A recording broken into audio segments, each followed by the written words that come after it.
আসসালামু আলাইকুম। প্রিয় দর্শক, অন্য মঞ্চের আলাপ চাইতায় আপনাদের সকলকে আমন্ত্রণ জানাচ্ছি। বাংলাদেশের রাজনীতিতে এই মুহূর্তে একটি আলোচনা বেশ চলছে। তা হলো, সত্যি কি শেখ হাসিনা চাইছেন ভারত বাংলাদেশে অর্থাৎ বাংলাদেশের অভ্যন্তরীণ বিষয়ে হস্তক্ষেপ করুক? ভারতীয় এক গণমাধ্যমে তার এক সাক্ষাৎকারের পর এই আলোচনার পালে হাওয়া লেগেছে। বৃহৎ সাক্ষাৎকারটির এক জায়গায় তিনি বলেছেন, I urge India to stand firmly for democratic principles, minority rights, regional peace, and free, fair, and inclusive elections in Bangladesh. Bangla করলে অর্থ দাঁড়ায় অনেকটা এরকম: আমি মানে শেখ হাসিনা ভারতকে বাংলাদেশে গণতান্ত্রিক নীতি, সংখ্যালঘু অধিকার, আঞ্চলিক শান্তি এবং অবাধ, সুষ্ঠু ও অন্তর্ভুক্তিমূলক নির্বাচনের পক্ষে দৃঢ়ভাবে দাঁড়ানোর আহ্বান জানাচ্ছি। এই আহ্বান শেখ হাসিনা জানিয়েছেন। এটুকু শোনার পরই কাছে কি চাইছেন? বাংলাদেশের অভ্যন্তরীণ রাজনীতিতে হস্তক্ষেপ চাইছেন, নাকি শুধু গণতান্ত্রিক নৈতিক অবস্থান আহ্বান করছেন, কামনা করছেন? খেয়াল করলে দেখবেন সাক্ষাৎকারের কোথাও তিনি ইন্টারভেনশন শব্দটি ব্যবহার করেননি, মানে হস্তক্ষেপ এটি ব্যবহার করেননি। বলেছেন stand for democracy, minority rights, inclusive elections. তারপরও যারা এই বক্তব্যের সমালোচনা করছেন তারা বলছেন বাংলাদেশ যেহেতু একটি সার্বভৌম রাষ্ট্র এবং নির্বাচন বাংলাদেশের অভ্যন্তরীণ বিষয়, এই জন্য প্রতিবেশী রাষ্ট্রকে মানে ভারতকে প্রকাশ্যে আহ্বান জানাতে হবে কেন? তাই এটি বিদেশি শক্তিকে দেশের বিষয়ে, অভ্যন্তরীণ বিষয়ে হস্তক্ষেপ করার আহ্বানের সামিল। এছাড়াও শেখ হাসিনা বলেছেন রিজিওনাল পিস, এই কথাকে তিনি এই সাক্ষাৎকারে গুরুত্ব দিয়ে বলেছেন নেইবার্স আর অ্যালার্মড, অর্থাৎ আঞ্চলিক নিরাপত্তা এবং প্রতিবেশীদের জন্য ঝুঁকিহীন স্থিতিশীলতার প্রশ্ন এখানে আছে। তিনি বাংলাদেশের গণতন্ত্র, সংখ্যালঘু অধিকার এবং নির্বাচনের স্বচ্ছতার পক্ষে যে স্পষ্টভাবে ভারতের দৃঢ় অবস্থান চাইছেন, এটা তো স্পষ্ট হলো।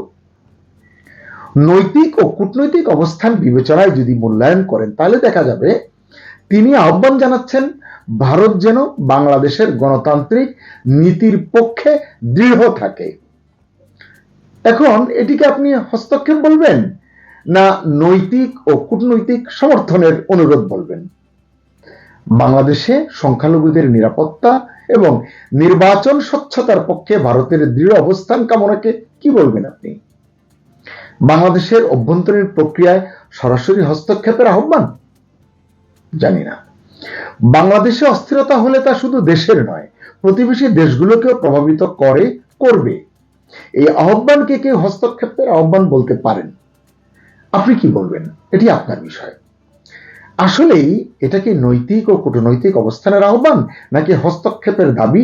এই প্রশ্নটি বারবার উঠবে এবং এর সমাধান আপনাকে আমাকেই নিশ্চিত করতে হবে, আমাদেরকে বের করতে হবে আমরা আসলে এটিকে কিভাবে দেখছি। প্রসঙ্গত এখানে আরেকটি বিষয় অনেকের মনেই প্রশ্ন জাগাচ্ছে, কিছুটা হাস্যকর আবার একেবারে উড়িয়ে দেওয়ার মতো নয়। সেটি কি? সেটি হচ্ছে ট্রাম্প যেমন নিকোলাস মাদুরোকে ভেনেজুয়েলা থেকে তুলে এনেছেন তার বাহিনী দিয়ে, নরেন্দ্র মোদী কি ইউনুসকে ঠিক সেভাবে তুলে নিয়ে যাবেন? এরকম প্রশ্ন অনেকের মনে উঠছে, অনেকে এগুলো আলোচনা করছেন সোশ্যাল মিডিয়ায়, কিন্তু আপনারা এগুলো দেখছেন হয়তো। এইরকম আশঙ্কার সঙ্গে শেখ হাসিনার এই সাক্ষাৎকারের এসব দাবি এবং যুক্তির কোনো যোগসূত্র আছে কিনা আমি জানি না, থাকতে পারে কিনা তা বলতে পারছি না। শেখ হাসিনা কি ভারতের হস্তক্ষেপের মাধ্যমে আন্তর্জাতিক এবং আঞ্চলিক চাপ তৈরি করতে চাইছেন? সাক্ষাৎকারটি বিস্তারিত যদি পড়েন আপনারাও আসলে এ থেকে সিদ্ধান্তে পৌঁছতে পারবেন। আমার ধারণা, আমাকে যদি জিজ্ঞাসা করেন, বাস্তবে এমন কোনো সম্ভাবনা আমি দেখছি না, কিন্তু এ ধরনের কল্পনা অনেকের মনেই থাকতে পারে, অনেকের মনেই এটি আছে বলে মনে হয়, নয়তো সোশ্যাল মিডিয়ায় এত আওয়াজ কেন?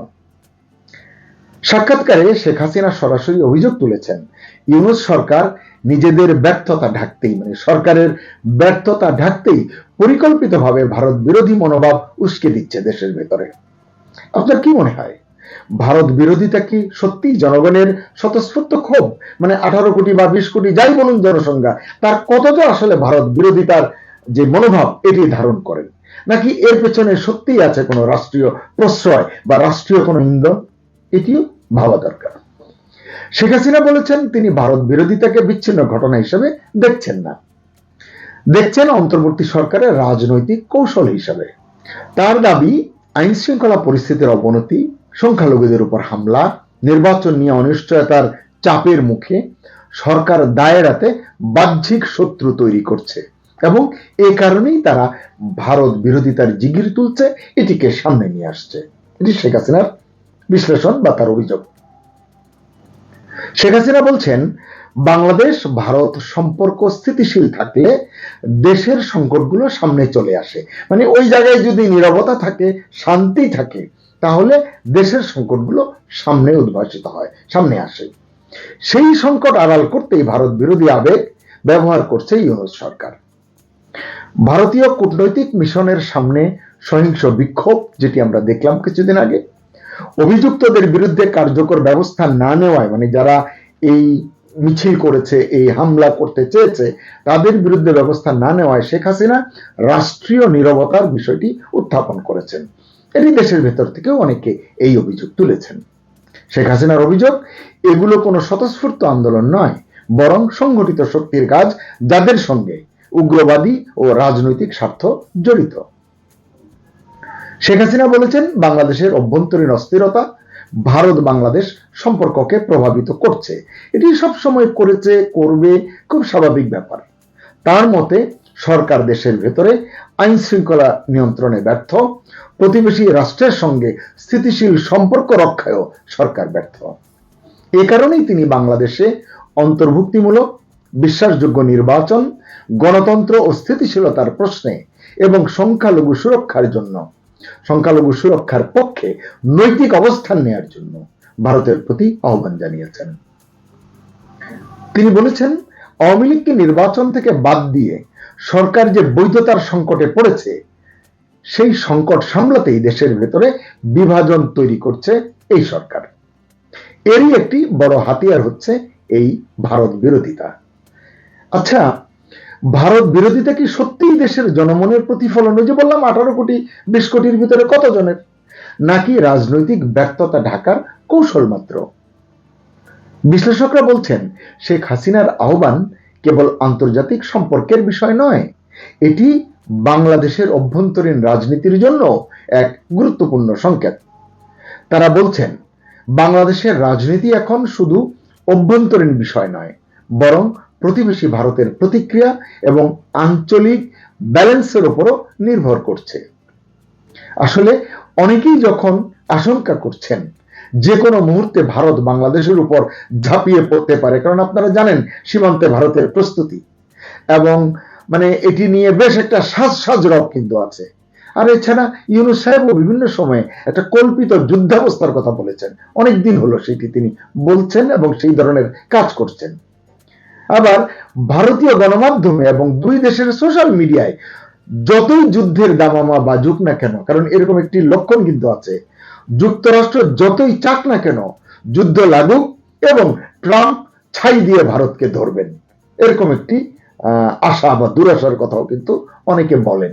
আসলে এরকম পরিস্থিতি হচ্ছে না ভারতের নীরব এবং কৌশলী কূটনীতির জন্যই। ভারত এই জায়গায় মানে ধ্যানমগ্ন কূটনীতি যাকে বলে সেটি অবলম্বন করছে বলে অনেক বিশ্লেষক মনে করেন। রাজনৈতিক বিশ্লেষকরা বলছেন, ভারত শেখ হাসিনাকে আশ্রয় দিয়েছে, সম্মানের সঙ্গে রেখেছে এবং আরো হয়তো রাখবে, কিন্তু শেখ হাসিনার জন্য এই মুহূর্তে ভারত কোনো বৈশ্বিক ঝামেলায় জড়াবে না।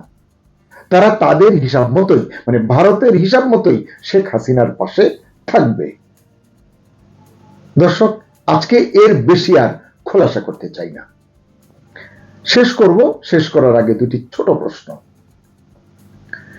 ভারতের উদ্দেশ্যে শেখ হাসিনা যে আহ্বান করেছেন, তা কি হস্তক্ষেপের না কূটনৈতিক অবস্থানের আহ্বান?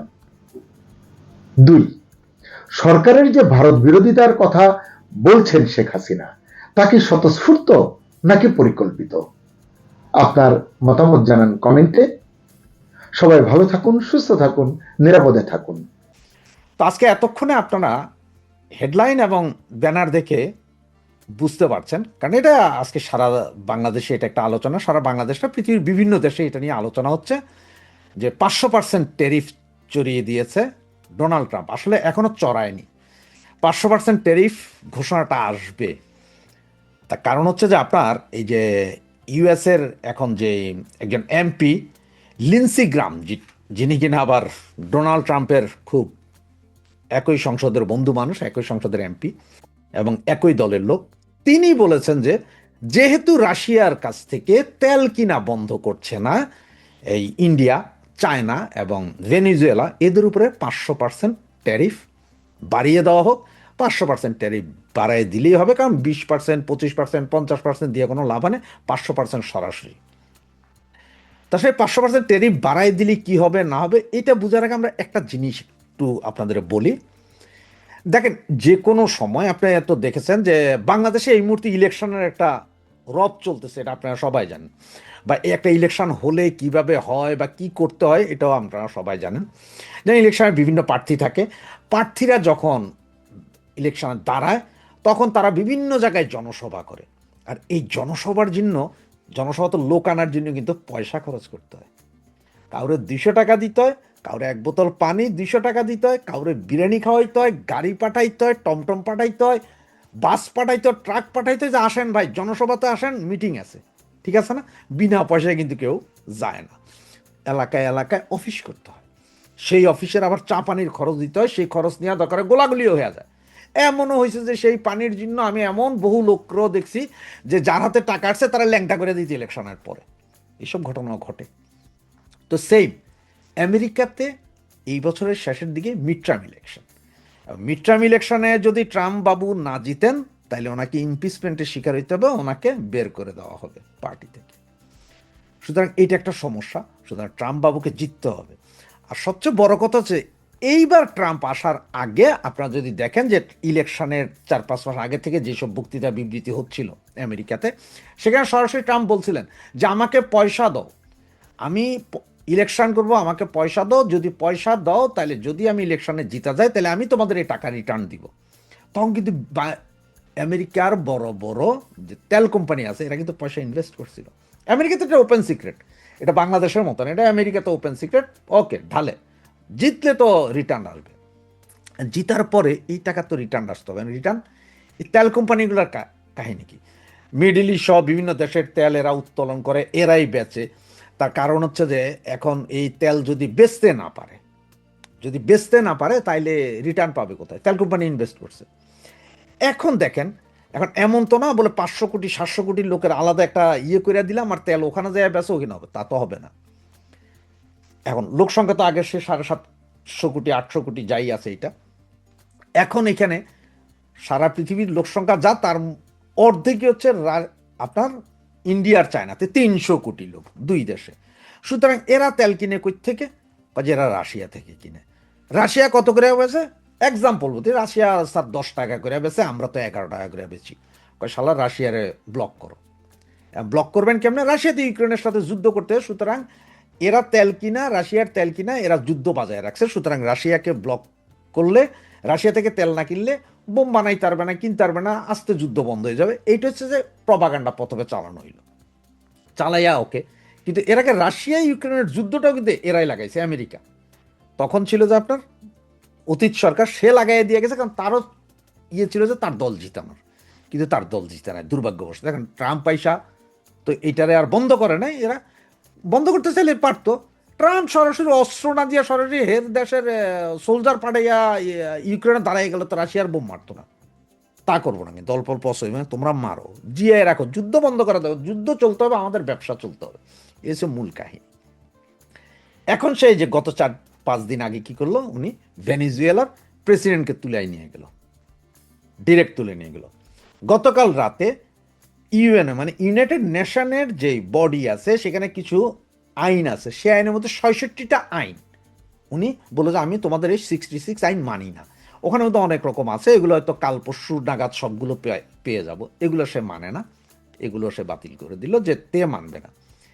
এখন ব্যাপার হচ্ছে যে এইবার রাশিয়াকে তো ঠেকাইতে হবে, রাশিয়াকে ঠেকাইতে হবে, ঠেকাইতে হলে কী করতে হবে, তারে করতে হবে যে ইন্ডিয়ার, চায়নার এবং ব্রাজিলের 3 দেশের উপর 500% ট্যাক্স দেবে। মানে তোমরা যদি তেল কিনা বন্ধ না করো, আমরা ট্যাক্স চাপাইয়া রাখলাম, তোমাদের মাল ঢুকবে না। যেটা আগে 100 টাকার মাল ছিল, 100 টাকায় উৎপাদন হইতো, আমেরিকা যায় 150 টাকা বেচা হইতো, সেই মাল এখন 700 টাকায় বেচাবো, কোন শালায় কিনবে? কেউ কিনবে না। সুতরাং এই অবস্থা হবে। $50 বিলিয়ন ব্যবসা করো ভারত তুমি আমার সাথে, চায়না তুমি আমার সাথে $100 বিলিয়ন ব্যবসা করো, তোমরা এই তেল বন্ধ করো এখান থেকে কিনা, লাগলে আমি বেচবো, আমার কাছ থেকে তেল নাও। এই মুহূর্তে ভেনিজুয়েলার সমস্ত তেলের মালিক আমি, মিডল ইস্টের সমস্ত তেলের মালিক আমি, আমরা তেল দিব, 40 বছরের স্টক আছে সারা পৃথিবীতে, সব তেল উঠে বেচে দিব, রাশিয়া থেকে তেল নিবা না, রাশিয়া গরিব হয়ে মরে যাবে। এটা যদি তোমরা মানো তো মানলা, না হইলে 500% ট্যারিফ লাগবে। এখন এইখানে যদি ভারতের সেই ক্ষমতা নাই 500% ট্যারিফ সহ্য করার, তারা হয়তো মাইনে নিবে যে ওকে ঠিক আছে, আমরা রাশিয়া থেকে তেল নিলাম না স্যার। আর এটা যদি ভারত আজকে বলে, কালকেই ডোনাল্ড ট্রাম্প দেখবেন যে 1 ঘন্টার ভিতরে এসে বলতেছে, এই Modi is my good friend, Modi তুমি যা বলো তাই চাই, তোমার চোখেই আমি পুরা এশিয়া দেখিতে চাই। ট্রাম্প বলবে, এবং এটাতে কোনো অবস্থা।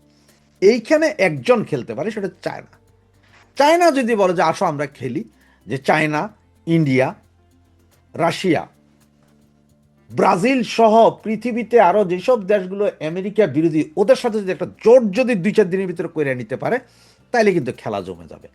এইদিকে আবার আমেরিকা দেখেন গ্রিনল্যান্ড দখল করে নিবে, এটার হুমকি দেখেন, গ্রিনল্যান্ডের তলায় অনেক কিছু আছে, এইটা নিয়ে অলরেডি ইউরোপিয়ান ইউনিয়নের সাথে লাগিয়ে পড়ছে। ওইদিকে 2 দিন আগে একটা ভাষণে দেখছেন যে এই ডোনাল্ড ট্রাম্প বলছে যে এই কি বলে আপনার ভেনিজুয়েলার এই প্রেসিডেন্ট মাদুরো, সে আমার ড্যান্স নকল করছে, মানে এটা তার কলিজায় লাগছে, আরে আমার ড্যান্স নকল করছে, এইটাও তার দোষ।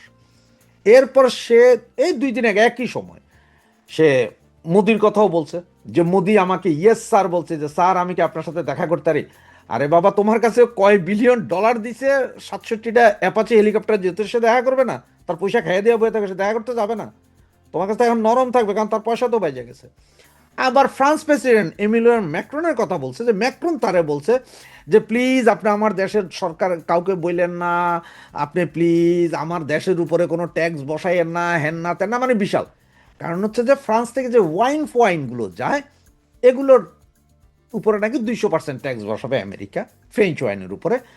আর কারণ হচ্ছে যে আমেরিকার যে ওষুধগুলো ফ্রান্সে আসে, সেগুলোর উপরে ফ্রান্স একটা ট্যারিফ লাগাইছে, সামান্য কিছু বাড়তি ট্যারিফ লাগাইছে। ফ্রান্স এমনি ওষুধ তৈরি করে, ফ্রান্স বিখ্যাত সমস্ত ওষুধগুলো তৈরি করে। অ্যান্ড এটা নিয়ে মানে ম্যাক্রনরও সে এমন করলো যে সে রাস্তায় নেমে গেছে, জুতা চাটতেছে সবাই, মানে পৃথিবীর সব রাষ্ট্রপ্রধান তার জুতা চাটতেছে। ডোনাল্ড ট্রাম্পের মেন্টালিটি।